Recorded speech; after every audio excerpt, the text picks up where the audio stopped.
من أقبح العيوب اللي شفتها في حياتي ست تكون عندها 50 أو 60 سنة وجوزها يفضل يبهدلها ويكسر بخاطرها ويهين كرامتها قدام ولادها. واحدة تانية تهين جوزها قدام الأولاد وتقول هو ملهوش لازمة وتصغر بيه قدام الناس وتقول أنا هنا القرار قراري.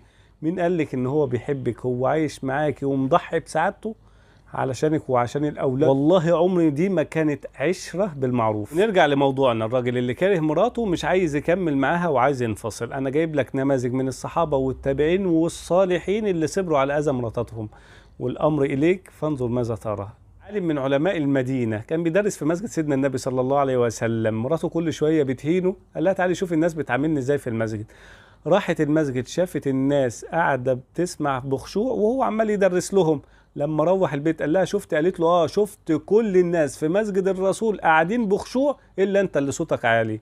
اغارك الله لما تنظر المرأة الى زوجها بنظرة النقد.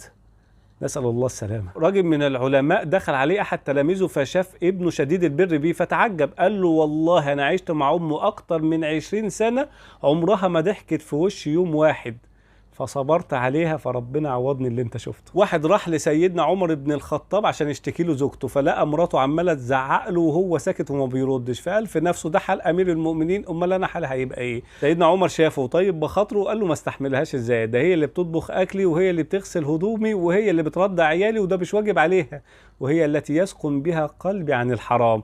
فبعد ده كله ما استحملهاش سيدنا عمر بن الخطاب اللي بيهابوا الرجال ويخافوا الملوك رضي الله عنه، كان بيصبر على مراته. واحد تاني راح لسيدنا عمر وقال له يا امير المؤمنين انا كاره مراتي وعايز اطلقها. قال له او تبنى البيوت الا على الحب؟ قال له وانت فاكر ان البيوت كلها عايشه بالحب؟